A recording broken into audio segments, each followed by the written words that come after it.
Hello everyone, welcome to week 4. We are going to be talking about logic laws today. It is the last topic we need to cover in this section for G1. Logic laws are really just patterns when you have a group of sentences together. So let's take a look at it. We are going to have a test on this week. Everything that goes with G1, so this week stuff, the logic laws, and what we learned last week. So let's take a look at this and see what you guys think. All right, we're going to identify the law of detachment and the law of syllogism.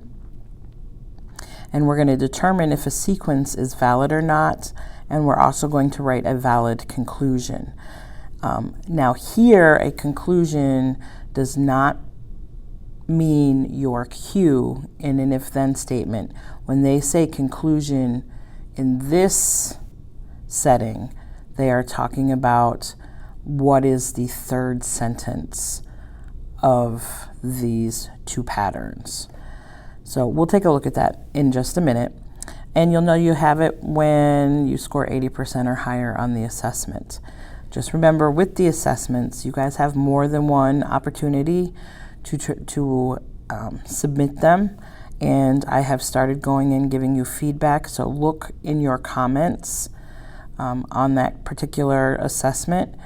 I've been giving question by question feedback to help you when you go to, if you choose to resubmit it and work towards this 80% or higher. So look in your comments, go to grades, look through your assignments. When you submit it, it should have comments, and you can click on it and see. And I write on question 10, you did the inverse, but they asked for the converse. I give you little hints / feedback to help you know what you need to go back and look at. All right, so let's take a look at the law of detachment. The law of detachment, these logic laws, what you guys will see is they consist of 3 statements / sentences. Okay. Now, in the law of detachment, you are going to see 3 statements, but only one of your statements is going to be a conditional statement. Only one of your statements is going to be written in if-then form.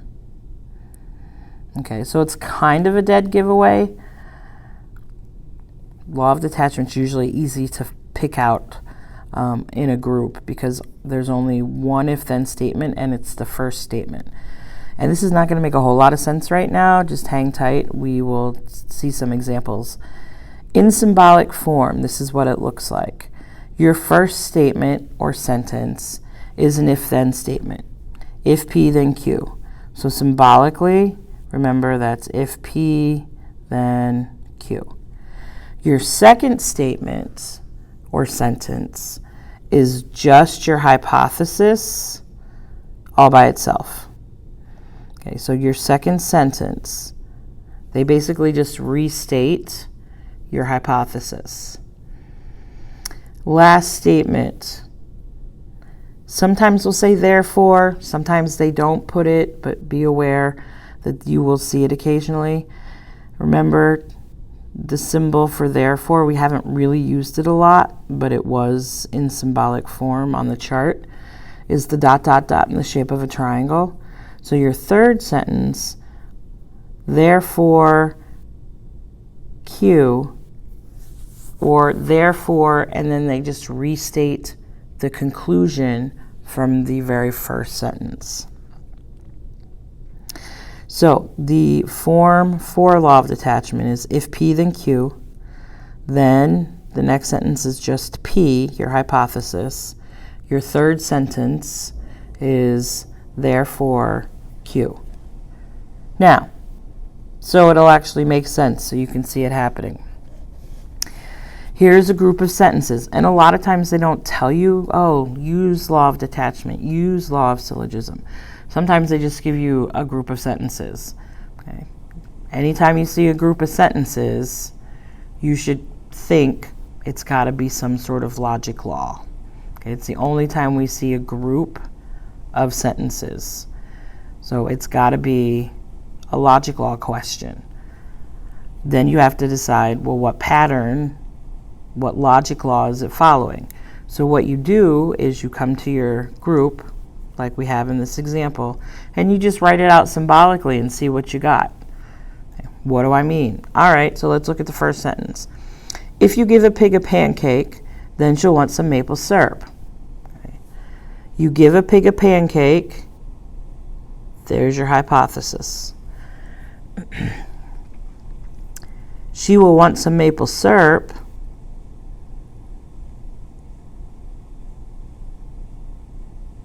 There's your conclusion. So your first sentence is written in if P, then Q. If I were to write that in symbols, symbolically, that's what it would look like. Second sentence says, Ollie gave the pig a pancake. Now, where did that come from? Giving the pig a pancake. Is that from your P, your hypothesis, or is that written in your Q, your conclusion? It comes from your hypothesis. Now, people are like, but it says you. Yes, it does. But you could be speaking about Ollie. They're allowed to give that an actual name instead of you. Okay, if it had said he, okay, and then they came around and said Ollie. He is just a pronoun. It's just, you can use a name. So, Ollie gave the pig a pancake. That's your hypothesis, restated. Okay, they gave it a proper name, that's fine. They didn't change the meaning. It's about giving the pig a pancake. So your second sentence is your hypothesis restated.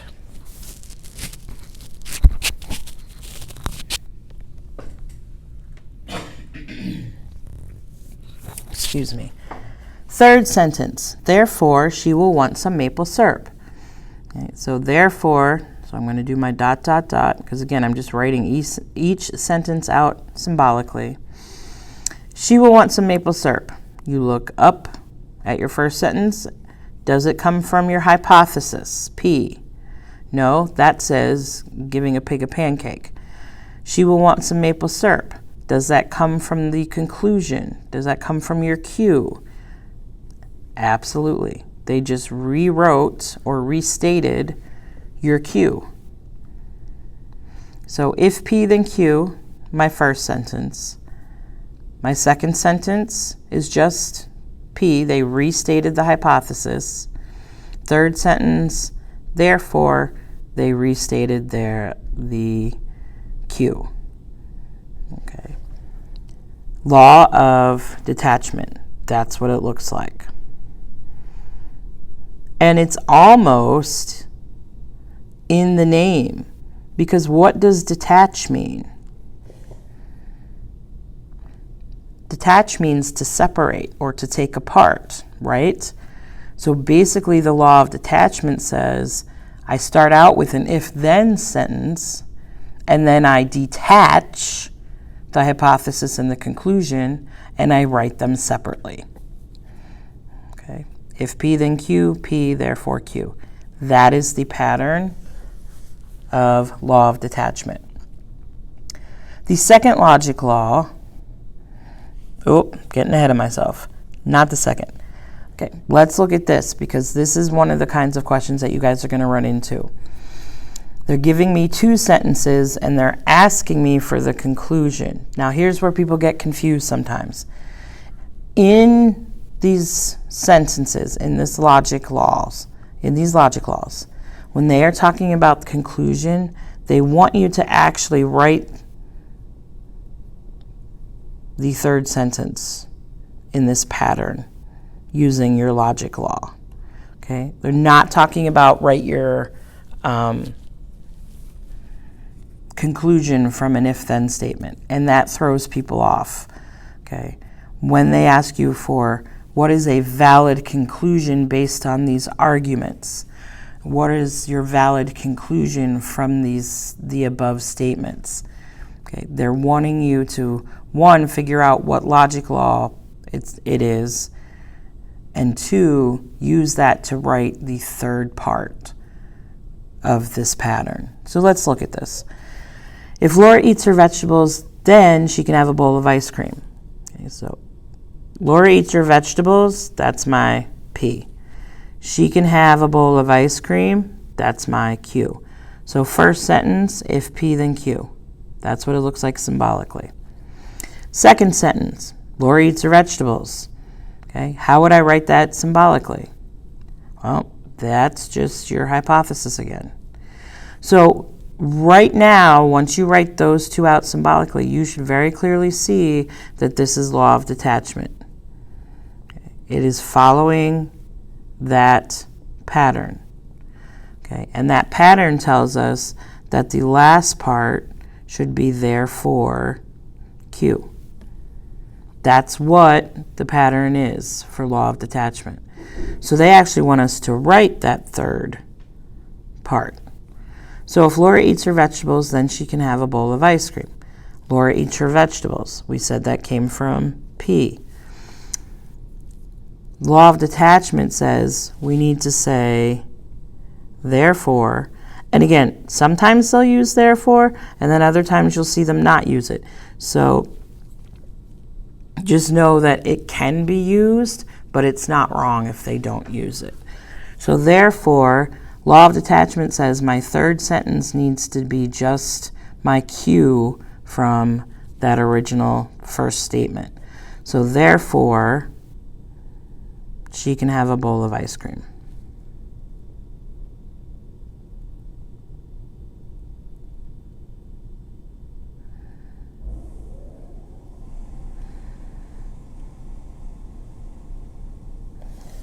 And I'm done. That's all they wanted me to do. Write this sentence right here. So you got to know that pattern. Okay? If you see a group of sentences and it's if P then Q, and then the second sentence is P, the third sentence has to be therefore Q. They are detaching the hypothesis and the conclusion and writing them separately. Now let's look at the other pattern, the other logic law. This one is called the law of syllogism. Okay, now here's what it looks like. It consists of three statements, just like your law of detachment, but what's different is all three are if-thens. Okay, so even if you're just comparing the two logic laws, you can tell very quickly that which one is which, okay, if you put them side by side. Law of syllogism has three if-thens. Okay. Law of detachment only has one, the first statement. All right, so in symbolic form, what does that look like? Your first statement, just like your law of detachment, is if P then Q. Okay, so that's not any different. Now, here's where it changes. In law of syllogism, they give you another if-then statement. And it's going to be if Q, then R. And notice that they take the Q from the first statement, and that's what they start with for your second statement. Your third statement in law of syllogism is therefore, and again, sometimes they'll use therefore, sometimes they won't. If P, then R. So they take the hypothesis from the first sentence and put it into an if-then statement with the R, which is the conclusion from the second statement. Okay. So if P, then Q, if Q, then R. Third sentence is therefore, if P, then R. So let's see what this actually looks like. All right, so here's an example. If the pig takes a bath, then she'll want a bath toy. The pig takes a bath. That's my hypothesis, my P. She will want a bath toy. That's my Q. So symbolically, that would be if P, then Q. Okay, so just by looking at the first sentence on either syllogism or detachment, you won't be able to tell which logic law, because they both start with if P, then Q. Now, let's look at the second sentence. If she wants a bath toy, then she will give you her... Wow. Take two. If she wants a bath toy, then you will give her your yellow rubber ducky. Okay, now, as soon as I see the if then, I know it's not law of detachment. Okay, law of detachment does not have if then for the second sentence. Okay. So I know law of detachment is out. So let's see. I'm going to write this out symbolically. If she wants a bath toy, did that come from what you already labeled as P? Did that come from what you already labeled as Q? Or did it come from neither? Because that usually is an option. She wants a bath toy. Well, that comes from Q. Okay. Now, the original said she will want. This one says she wants. It's the same thing, that it's not changing the main idea. Okay. It's still about wanting a bath toy. Okay. And again, they could have said instead of she, they could have said if Polly wants a bath toy. Okay. That's just giving it a proper name. They didn't change the meaning. They just, instead of she, put an actual name. And that's okay. Okay. Then you will give her your yellow rubber ducky. So again, you want to say, did that come from P? Did that come from Q? Neither. Okay, P is the pig takes a bath. Q is she wants a bath toy. Okay, this, you will give her your yellow rubber ducky. Totally new thought, totally new sentence. So this is actually R. It's a new idea. So my second sentence symbolically is if Q, then R. And I'm going to keep on going. Let's read my third. Therefore, if the pig takes a bath, then you will give her your yellow rubber ducky. So again, we're going to symbolically label it. If the pig takes a bath,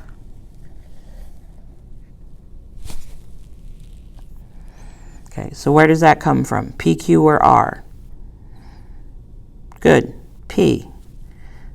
Then you will give her your yellow rubber ducky. Where does that come from? P, Q, R, none of the above. Good, comes from R. Because sometimes they'll try to trick you, and they'll have something here, and it won't come from R, and it won't follow any pattern. Okay, and then you would say it has an invalid conclusion. But if P then Q, first sentence. If Q then R, second sentence. Therefore, if P then R, third sentence. That follows your law of syllogism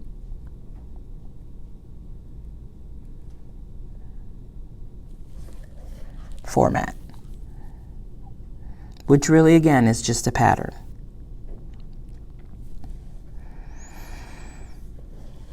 So this, again, is something that they're going to ask you to do, is they're going to ask you to write the conclusion, come up with the valid, they like to use the word valid, that just means true. But again, they're not talking about write down your Q. They're asking you to write the third sentence of your logic law pattern.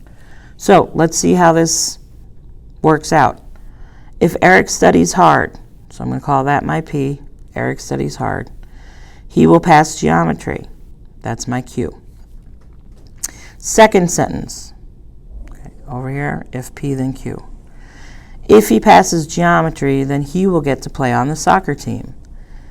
He passes geometry. That comes from my Q. And again, they could have said Eric. Eric passes geometry. It still would be Q because the thought is passes geometry. He will get to play on the soccer team. That does not come from P. It does not come from Q. It's a brand new idea, so we're going to call it R. So second sentence is if Q, then R.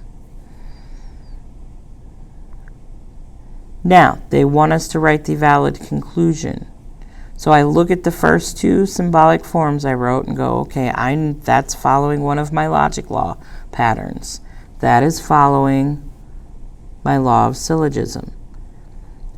And I studied and I memorized my laws, and I know that my third sentence in syllogism has to say, therefore, if P then R, because that's what the pattern is. Okay. Some people recognize it as these basically cancel each other out, and they leave you with the hypothesis of the first and the conclusion of the last. So again, just make sure you guys understand when they ask you what's the valid conclusion or write the valid conclusion, they're asking you to write the third sentence of your logic law. So I got to write that. I have to write, therefore, if P then R. And if you've labeled this is super easy. It is an if then. A few of us last week with the if thens were forgetting the if or forgetting the then. Okay, so make sure arrow is a symbol for if then. So therefore, if, what is my P? Eric studies hard. So if Eric studies hard, then what's my R? He will get to play on the soccer team.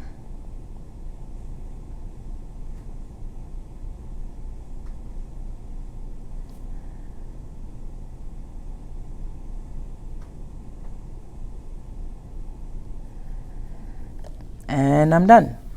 I wrote a valid conclusion using the law of syllogism, okay, and knowing that my third sentence had to be if P then R, and being able to write that. So what you need to make sure that you know are your two patterns. Okay, make sure that you understand, make sure that you study that detachment looks like this. If P then Q, second sentence is P, third sentence is therefore Q. Okay, they detach the hypothesis from the conclusion. Make sure you know your law of syllogism. If P then Q, if Q then R, therefore if P then R. Okay. Side by side, they look very different. Okay. They both start off with if P then Q, but then they look completely different once you hit the second sentence. So make sure you know your patterns. Study, learn them. They are going to be on the test this week. I do have another really short video of examples to show you. So take a break, come back, watch your examples video so you can go and work on the practice problems that go with this. All right. Thank y'all.